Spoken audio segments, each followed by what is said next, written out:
हमारा जीवन केवल 2 गुणों के आधार पर चलता है और ये 2 गुण हैं पाप और पुण्य। हम जो भी कार्य करते हैं, जो भी कर्म करते हैं या जो भी क्रिया करते हैं, वह या तो हमें पुण्य में लेके जाती है या पाप में लेके जाती है। क्या है पुण्य और क्या समझते हैं हम पाप के अर्थ से? पुण्य का अर्थ है ऐसा कर्म जो हमें हमारे स्वभाव के निकट लेके जाता है। और हमारा स्वभाव क्या है? हमारा स्वभाव है सत्य का, हमारा स्वभाव है भय मुक्त निडर, हमारा स्वभाव है दिव्यता का, हमारा स्वभाव है चिंता से मुक्त रहने का। ऐसे कर्म जो हमें चिंता से परे ले जाते हैं, जिनके कारण हमारे भीतर बैठे सब भयों का नाश होता है, उन कर्मों को हम पुण्य कर्म कहते हैं। अगर गौर से देखें तो हमारा दुख, हमारी सांत्वना, हमारी पीड़ा है क्या? वह है केवल भय। और भय से निर्मित होती है चिंता, भय से निर्मित होते हैं दुख, भय से निर्मित होता है पाप। तो पाप क्या है? पाप से मेरा तात्पर्य यह है कि ऐसे कर्म, ऐसी क्रिया जिसके कारण हमारे भीतर भय उत्पन्न होता है, जिसके कारण हमारे भीतर किसी न किसी प्रकार का डर उत्पन्न होता है, जिसके कारण हम चिंतित रहते हैं। अगर मैं चिंतित हूं, अगर आप चिंतित हो, तो आप सुख से कोसों मील दूर है। सुख का अर्थ ही यही है, चिंता मुक्त जीवन, निश्चिंत, संतुष्ट। तो जो व्यक्ति भी भय में जी रहा है या जिसके कर्म उसके भीतर भय का निर्माण कर रहे हैं, तो वह वास्तव में पाप ही कर रहा है। पाप का अर्थ साधारणतः सांसारिक दृष्टि से हम वह समझते हैं कि ऐसा कर्म जिसके कारण दूसरों को कष्ट पहुंचे, जिसके कारण दूसरों को हानि पहुंचे। यह तो इसका प्राकट्य रूप है। प्राकट्य का से मेरा अर्थ यह है कि यह पाप का रिजल्ट है। लेकिन जिसके कारण यह कर्म हो रहा है, जिसके कारण व्यक्ति पाप कर रहा है, जिसके कारण वह दूसरों को पीड़ा पहुंचा रहा है, जिसके कारण वह अपने जीवन को दुख से, द्वंद्व से, चिंता से भर रहा है, उसका कारण है भय।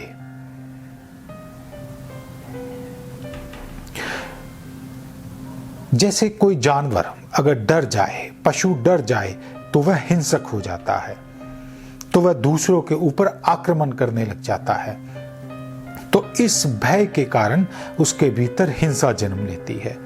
इस भय के कारण मनुष्य के भीतर भी हिंसा जन्म लेती है। इस भय के कारण वह पाप में उतरता है।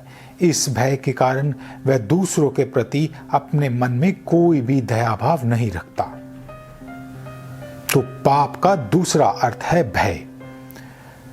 तो अगर हम गौर से अपने मन को निरीक्षित करें और अगर उसके भीतर भय है, तो तुम जानो कि तुम पाप के निकट हो।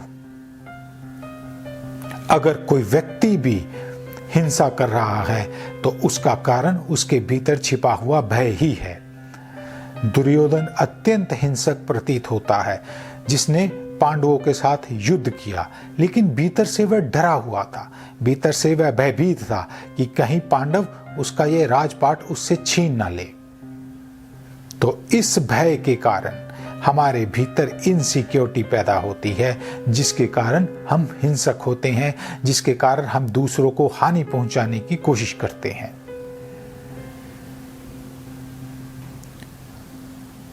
अब भय भी कई प्रकार का है, चाहे वह किसी भी प्रकार का भय हो, लेकिन वह पाप ही है।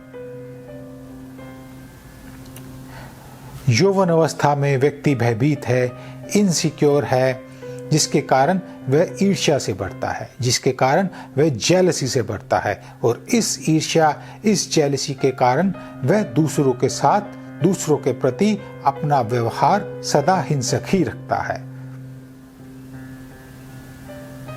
उसके मन में इस बात की कोई भी फिक्र नहीं कि मेरे इस कृत्य से, मेरे कर्म से दूसरों को हानि हो सकती है।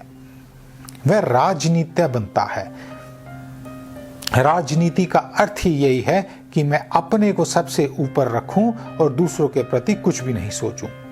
तो इसका कारण भय ही है। लेकिन जब व्यक्ति वृद्ध होता है, तब उसके मन में अलग अलग प्रकार के भय आते हैं। वह भय का कारण है उसका मोह। मोह भी पाप ही है। उस मोह के कारण वह दूसरों से अपेक्षा करता है। वह चाहता है कि सब उसी के प्रति, उसी के लिए ही सोचते रहें। तो वह भीतर से भयभीत होता है, वह भीतर से डरता है। तो यह भी पाप ही है। तो अगर हमें पाप से ऊपर उठना है, अगर हमें पाप से परे जाना है, तो सबसे पहले हमें अपने भीतर सब प्रकार के भयों का नाश करना है। इस भय का नाश करने के लिए ही प्राचीन काल से संत ऋषिजन सदा इस संसार का त्याग करके हिमालय की गिरी गुफाओं में जाते रहे हैं। जंगली हिंसक पशुओं के बीच में रहे हैं कि जिससे उनके भीतर छिपे हुए सब भय का नाश हो जाए।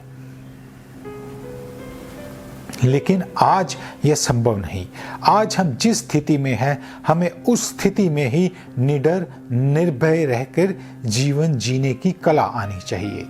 अगर हम निडर हैं, अगर हम निर्भीक हैं, अगर हम भय मुक्त हैं, तो हम पुण्य के उतने ही समीप हैं। तो हमारे जीवन का अंतिम गोल, या हमारे जीवन को जिसको मैं कहता हूं कि सत्य के पास होना, वह है भय से, सब प्रकार के भय से मुक्त हो जाना। और जब मैं सब प्रकार के भय से मुक्त हो जाता हूं, तब मैं सब प्रकार के बंधनों से भी छूट जाता हूं। और बंधन से छूटना ही तो मुक्ति है। मुक्ति का और दूसरा अर्थ क्या हो सकता है? मुक्ति का अर्थ यह नहीं कि जो मेरे रोजमर्रा के, जो मेरे डेली की ड्यूटीज है, मैं उनसे मुक्त हो जाऊं। नहीं, मैं करूं तो सब, लेकिन बंधा किसी से ना हूं।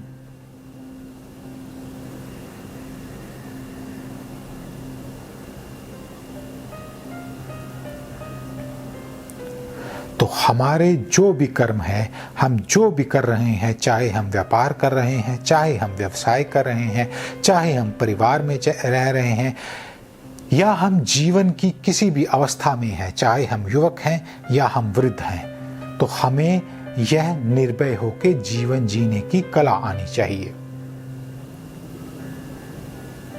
यही हमारे जीवन का लक्ष्य होना चाहिए।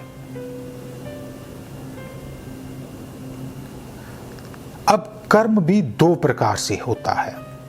इसे यूं समझिए कि जैसे एक सागर है, सागर के बीच में लहरें उठती हैं, लेकिन लहरें उसकी ऊपरी परत पर हैं, लहरें उसकी सतह पर हैं, लहरों की गति भी उसकी सतह पर है, लेकिन भीतर तल में सागर एकदम शांत है, एकदम निर्भय है। अब अगर जो जीव लहर में आके जीता है या लहर में जीना चाहता है, तो वह किसी न किसी तट से टकरा जाएगा, जिसके कारण उसकी मृत्यु अवश्यंभावी है, जिसके कारण उसका विनाश अवश्यंभावी है। तो जब हम कर्म किसी अटैचमेंट के साथ करते हैं या कर्म को ऊपर की स्तर में करते हैं, तो हम उस कर्म के परिणाम के साथ भी बंध जाते हैं। इसे गौर से समझो कि हम कर्म तो सारे करें, लेकिन उसके साथ हमारा कोई बंधन नहीं होना चाहिए, उसके साथ हमारी कोई अटैचमेंट नहीं होनी चाहिए। हम कर्म को करें, लेकिन हम कर्म को करते हुए यह देखें कि कर्म करने वाला तो यह शरीर है, कर्म करने वाले तो यह हाथ है, कर्म करने वाली तो यह इंद्रियां हूं, लेकिन मैं इससे अलग हूं, मैं देखने वाला हूं, मैं साक्षी हूं। यह शरीर कर्म कर रहा है, इसको करने दो, लेकिन मैं जो साक्षी है, जो देख रहा है, इस शरीर से अलग है। जब मैं इस प्रकार से सोचता हूं तो मेरा जो कर्म है वह अटैचमेंट से मुक्त रहता है।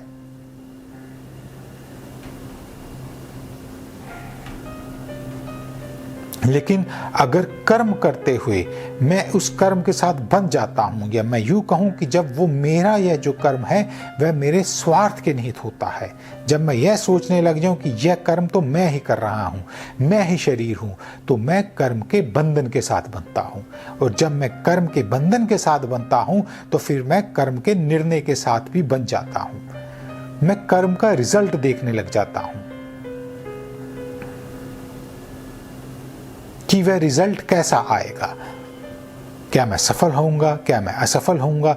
अब इस बंधन के कारण, इस अटैचमेंट के कारण मेरे भीतर उस सफलता को मिलने या ना मिलने का भय पैदा होता है, या तनाव पैदा होता है, जिससे मेरा कर्म दूषित हो जाता है। जिस मात्रा में कर्म करते समय मैं भयभीत हूं, मैं उस कर्म में उतना ही पाप में संलग्न रहता हूं, और उस पाप के कारण फिर मैं हिंसक होता चला जाऊंगा, फिर मैं राजनीति में पढ़ूंगा, फिर मैं डिप्लोमेसी में पढ़ूंगा, और फिर मैं अपने आसपास दूसरों की कुछ भी परवाह किए बिना अपने ऊपर ही केंद्रित रहता हूं।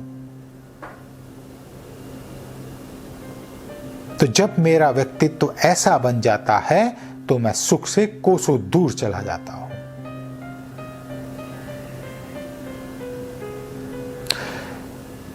तो कई बार ऐसा हुआ कि इसको कुछ लोगों ने गलत अर्थों में ले लिया। उन्होंने यह सोचा कि अगर कर्म के कारण ही मुझे बंधन हो रहा है, कर्म के कारण ही मेरे भीतर भय जाग रहा है, तो मैं कर्म करना ही छोड़ देता हूं।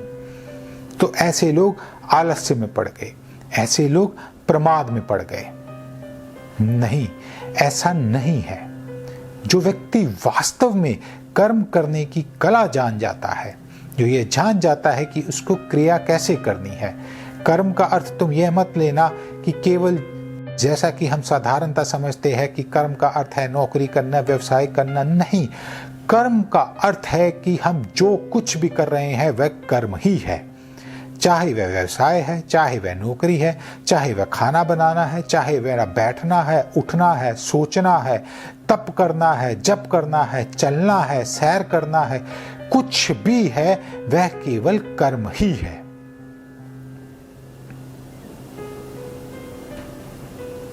कर्म करने के लिए मैं बांधित ही हूं। कर्म के सिवा मैं कुछ और कर ही नहीं सकता। अगर मैं कुछ भी नहीं करता तब भी स्वतः मेरे द्वारा कर्म होता ही है। जो मेरे भीतर विचार चलते हैं वह कर्म ही है। जो मेरे भीतर मेटाबॉलिज्म चल रहा है, जो पाचन क्रिया चल रही है, वह कर्म ही है। मेरा हृदय धड़क रहा है, वह कर्म ही है। जो मेरे वाइटल ऑर्गन्स काम कर रहे हैं वह कर्म ही है।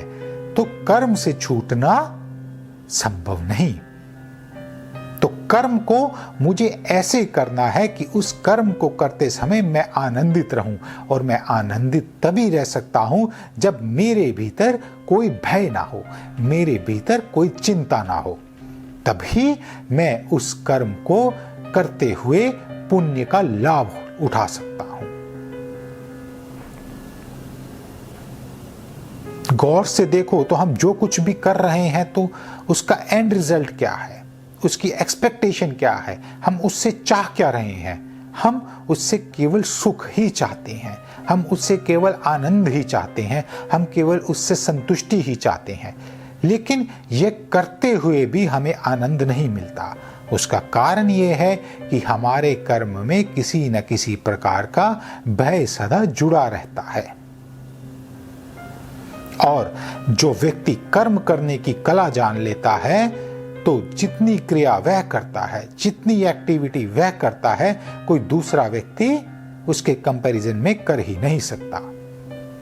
वह व्यक्ति 18 घंटे 20 घंटे दिन में काम करेगा, लेकिन उसको कर्म का तनाव नहीं होगा, उसको कर्म की चिंता नहीं होगी। उसका एक एक क्षण कर्म में जाएगा, और जितना वह अधिक कर्मवान होगा, जितना वह अधिक क्रियाशील होता चला जाता है, उतना ही वह आनंद से भरता चला जाता है, क्योंकि उसे कर्म करने की कला आ गई।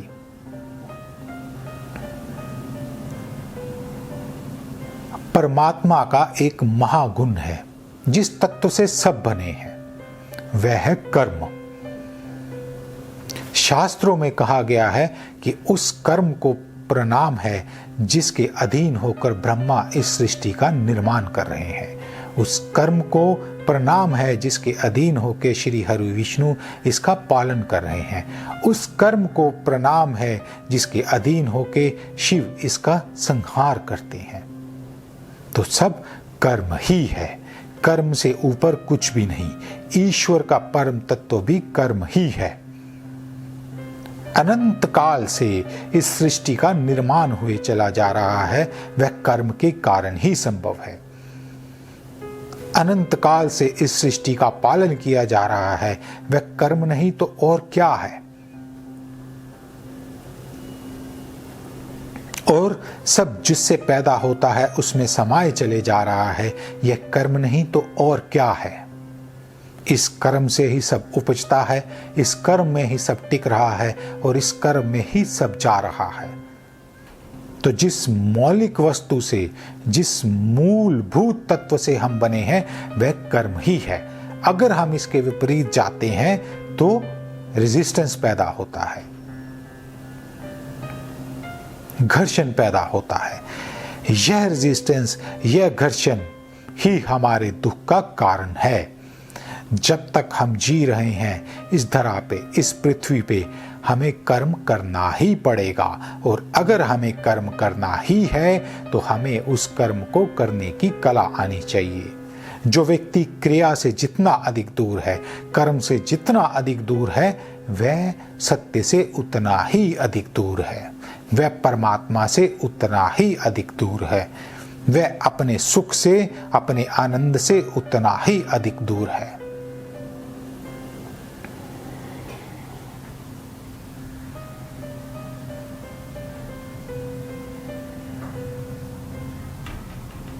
यह प्रकृति, यह अस्तित्व दो वस्तुओं से बना है। एक है शक्ति और दूसरा है पदार्थ। एक है एनर्जी, दूसरा है मैटर। इन दोनों से ही इस अस्तित्व का निर्माण हुआ है। अगर दोनों में कोई एक ना हो तो अस्तित्व का होना संभव ही नहीं। प्रकृति पदार्थ और ऊर्जा से बनी है, और हम क्या हैं? हम पदार्थ और ऊर्जा से ही बने हैं। हमारे भीतर जो ये चिन्मय चेतना है, यह ऊर्जा है, और यह जो हमारा शरीर है, यह जो ऑर्गेनिक बॉडी है, यह पदार्थ है।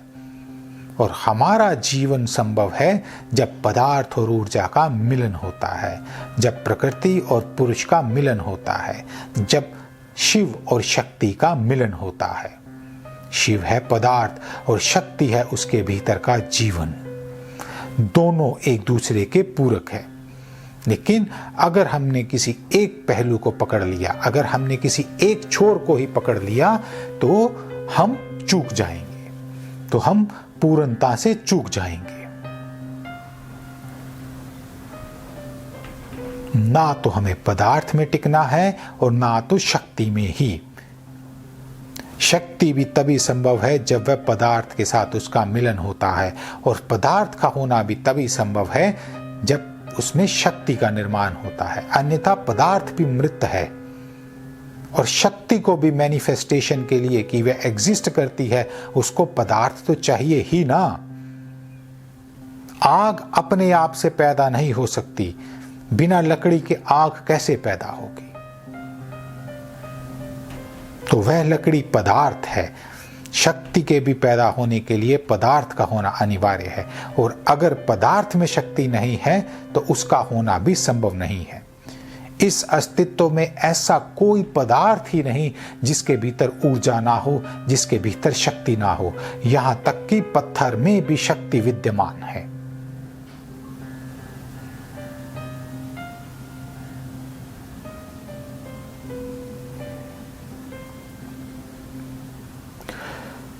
तो मैं ये आपको कहना चाह रहा था कि कर्म तो हमें करना ही है।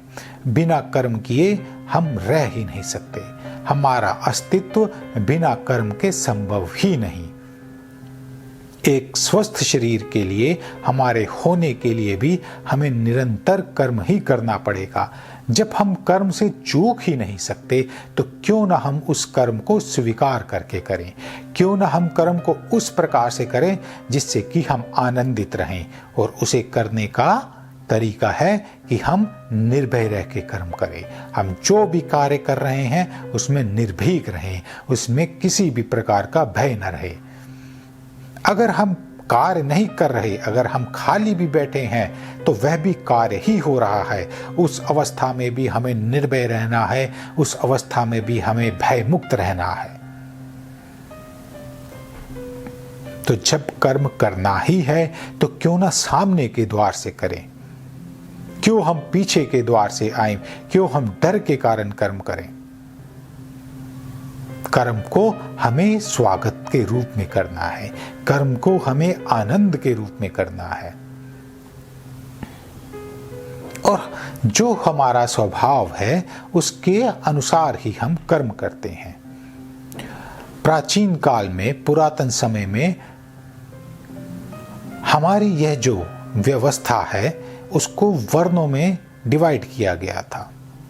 वह वर्ण हमारी कार्यशैली के ऊपर निर्भर करते थे कि जैसे जो व्यक्ति पढ़ने लिखने में अच्छा है, जिसकी ज्ञान में रुचि है, तो उसका एक वर्ण बना दिया गया जो अध्ययन करता था और वह उस अध्ययन को, उस दर्शन शास्त्र को दूसरों के साथ बांटता था। जीवन में सुख क्या है, दुख क्या है, आनंद कैसे प्राप्त हो, या कोई रिसर्च है, तो ऐसे व्यक्ति का एक अलग वर्ण था, एक अलग वर्ग था।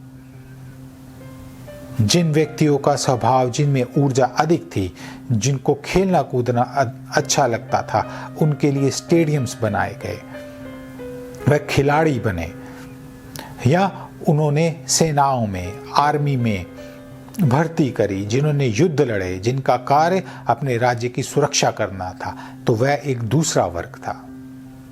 तीसरा वर्ग था जो धन अर्जित करता था। उस धन का प्रयोग दूसरे वर्ण के लोग कर सकते थे, उनमें यह कला थी कि धन कैसे कमाना है, तो वह एक तीसरा वर्ग बना। एक चौथा वर्ग था जो हाथ से काम करने में निपुण थे, जिन्होंने भवनों के निर्माण किए, जिन्होंने नगरों के निर्माण किए, तो उनका एक अलग वर्ग था, अलग वर्ण था। उस समय का समाज हॉरिजॉन्टल तल के ऊपर बटा हुआ था, वर्टिकल तल पे नहीं। हॉरिजॉन्टल का अर्थ है कि जमीन के समतल भाग के ऊपर। जैसे अभी हम सब एक ही तल पे खड़े हैं तो लेवल सेम था, कोई भी बड़ा छोटा नहीं था, लेकिन उसके कार्य के अनुसार, उसके गुणों के अनुसार उसका वर्गीकृत किया गया था, वर्गीकरण किया गया था। लेकिन उसके बाद वह वर्गीकरण वर्टिकल कर दिया गया, जिसके कारण लोगों ने, एक वर्ग ने दूसरे वर्ग का शोषण आरंभ कर दिया। लेकिन वर्गीकरण, जो विभाजन था, वह हॉरिजॉन्टल था, वर्टिकल नहीं था। कोई भी उस समय छोटा बड़ा नहीं था। जिस व्यक्ति का जो स्वभाव था वह उसी स्वभाव के अनुसार ही कर्म करता था, उन्हीं कर्म को करने के लिए प्रेरित रहता था। जैसे अर्जुन का स्वभाव युद्ध करना है तो वह युद्ध ही कर सकता है। आज वह सन्यासी होना चाह रहा है, आज वह युद्ध से भागना चाह रहा है, लेकिन यह उसका वास्तविक स्वभाव नहीं है। 30, 40, 50 वर्ष की आयु में जो उसने ग्रहण किया है, जो उसकी पर्सनैलिटी बनी है, जो उसका व्यक्तित्व बना है, वह केवल युद्ध कला ही है। तो उसका कर्म जिस कला में निपुण है उसे वह कर्म ही करना चाहिए, तभी उसको सुख का अनुभव हो सकता है, तभी वह सुख को प्राप्त कर सकता है। हमारे जीवन में संभावनाएं सदा अनेक है, पोटेंशियलिटीज अनेक है, लेकिन हमें एक ही पोटेंशियल के ऊपर कार्य करना है। हम हर दिशा में जाने के लिए स्वतंत्र है, लेकिन हम चल केवल एक ही दिशा में सकते हैं। हमें एक दिशा को चुनना ही पड़ता है, हमें एक आयाम को चुनना ही पड़ता है। डायमेंशंस निश्चित रूप से अनेक है, लेकिन जीवन केवल एक ही डायमेंशन पे चलता है और उसी डायमेंशन पे, उसी आयाम पे ही हमें अपना जीवन बिताना पड़ता है। अगर हम एक साथ मल्टीपल डायमेंशंस में जीने लग जाते हैं तो समस्या खड़ी हो जाती है, तब हम कहीं के भी नहीं रहते। एक साथ हम अनेक नौकाओं पे कहीं भी नहीं पहुंच सकते। तो इसीलिए हर व्यक्ति जीवन में एक डायरेक्शन में आगे बढ़ता चला जाता है, और अगर हमें सुखी होना है तो जिस डायरेक्शन का, जिस दिशा का, जिस आयाम का, जिस डायमेंशन का हमने चयन किया है, हमें उसमें एफिशिएंट बनना है, हमें उसमें प्रोफिशिएंट बनना है, हमें उसमें संलग्न रहना है, हमें उसमें तल्लीन रहना है। जितना अधिक हम उस एक आयाम में, एक डायरेक्शन में परफेक्शनिस्ट होते हैं, उतना ही हम सुख के नजदीक जाने लग जाते हैं। लेकिन जितनी जल्दी मैं अपनी डायरेक्शंस बदलता हूँ, आयाम बदलता हूँ, डायमेंशंस बदलता हूँ, उतना ही मैं द्वंद्व में पड़ता चला जाता हूँ, उतना ही मैं चिंता में पड़ता चला जाता हूँ।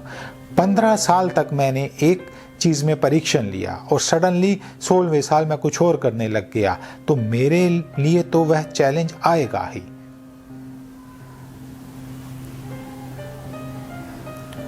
तो जो व्यक्ति इंजीनियर है, जो 50 साल इंजीनियर रहा है, तो वह एकदम से यह नहीं कह सकता कि कल मैं डॉक्टर बन जाऊंगा, परसों मैं एक लेखक बन जाऊंगा,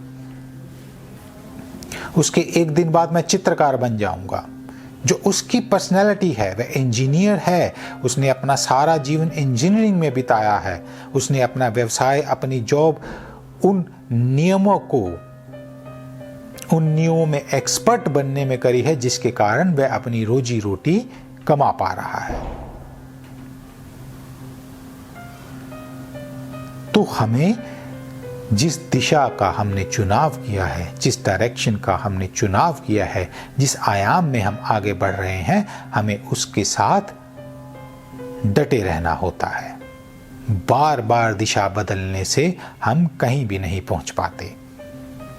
एक दिशा में हमें सदा अग्रसर रहना ही पड़ेगा। तो वर्णों का अर्थ यही था कि उन्होंने हमें सुविधा दी कि जो हमारा स्वभाव है, हम उस स्वभाव के अनुसार उस दिशा में उस वर्ग को, उस वर्ण को स्वीकार कर लें। वहाँ पे मैनेजमेंट थी, वहाँ पे वह साधन उपलब्ध करवाए जाते थे जो कि हमारे स्वभाव के अनुकूल थे, जो कि हमारे जीवन को उन्नति के पथ पर लेके जा सके।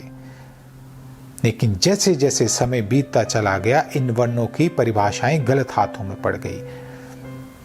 एवोल्यूशन क्या है? एवोल्यूशन का अर्थ है कि व्यक्ति आदिकाल से, आरंभ से ही एवोल्यूट करता जा रहा है।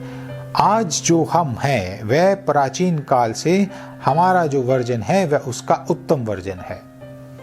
तभी हम इवोल्व कर रहे हैं, तभी हम अग्रसर हैं, तभी हम आगे बढ़ रहे हैं।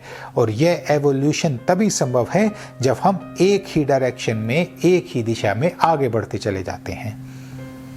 और हमारा स्वभाव हमारे केवल इस जीवन की कमाई नहीं, यह बहुत सारे जीवन से बन के आया है। ये जो हमारा मन है वह बहुत सारे जीवन से बना हुआ है। मैं कई जन्मों से खिलाड़ी रहा, तो मैं इस जन्म में भी मेरे भीतर वह गुण रहेंगे, मेरे भीतर में वह ऐसी ही चेतना रहेगी, मेरे भीतर में ऊर्जा वैसी ही रहेगी कि मैं खेल में ही अच्छा कर सकता हूं। अगर अन्वेषण, रिसर्च मेरा गुण रहा है मेरे पिछले जन्मों में, तो मैं इस जीवन में भी अच्छा दार्शनिक, अच्छा रिसर्च, अच्छा साइंटिस्ट या अच्छा इंजीनियर बन सकता हूं। तो जन्म के साथ ही कुछ बच्चे इंट्रिंसिक होते हैं, इंट्रोवर्ट होते हैं, और कुछ बच्चे एक्सट्रोवर्ट होते हैं। ये पर्सनैलिटीज़ कहाँ से आती हैं? ये पर्सनैलिटीज़ हमारे एवोल्यूशन के कारण संभव है कि जन्मों जन्मों से जो हम करते चले जा रहे हैं वैसी हमारी पर्सनैलिटी बन चुकी हुई है।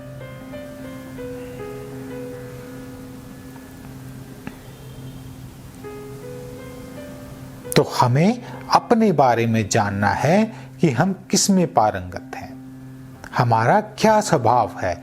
अगर हम उसको जान गए तो हमें उसी दिशा का चयन करके उसी में आगे बढ़ते रहना है। एक साथ अलग अलग दिशाएं में जाएंगे, एक साथ मल्टीपल डायरेक्शन में जाएंगे तो हम कहीं भी नहीं पहुंच पाएंगे।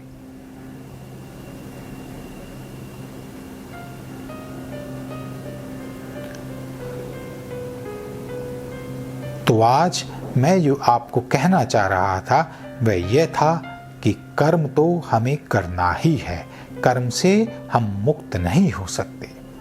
कर्म करने के लिए हम बाध्य ही है, लेकिन कर्म को करना कैसे है?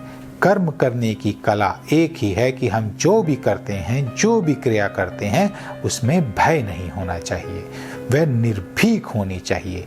अगर उसमें भय नहीं और निर्भीक है तो हमारे द्वारा किसी भी प्रकार का पाप नहीं हो सकता।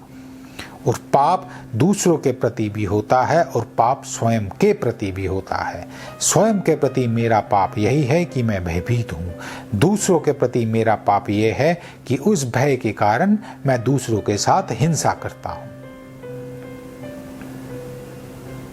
और कर्म से छूटने के लिए जो ये शरीर कर्म कर रहा है उसके प्रति साक्षी रहो, उसको सब करने दो, लेकिन करने वाला कोई और है और देखने वाला कोई और है। उसी देखने वाले के इंस्ट्रक्शन पे ही करने वाला कार्य कर रहा है। तुम वह देखने वाले हो, तुम वह इंस्ट्रक्ट करने वाले हो। और मेरे यह जो कर्म है वह करते हुए मैं प्रकृति को उसको अर्पित करता जाऊं, उसको यज्ञ में समिथा की तरह डालता चला जाऊं, तो मैं कर्म से सदा मुक्त रहता हूं। अगर मैं कर्म इसलिए कर रहा हूं जिसके कारण मेरे परिवार का पालन पोषण हो रहा है तो मेरे भीतर वह कर्म सेवा का रूप ले लेता है, और जब मैं सेवा से भर जाता हूं तो मैं कर्म से बंधता नहीं, तो मैं कर्म से मुक्त रहता हूं। तो जब मेरे भीतर वह अवस्था आ जाए कि मेरे द्वारा किया गया कर्म केवल सेवा कार्य है, जिसको मैं बोलता हूं spirit of self dedication for the blessings of all, दूसरों की भलाई के लिए किए जाने वाले कर्म से मैं मुक्ति को प्राप्त होता हूं।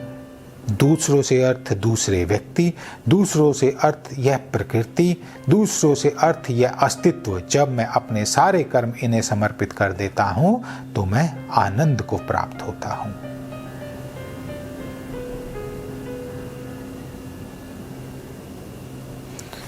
शेष अगली बार।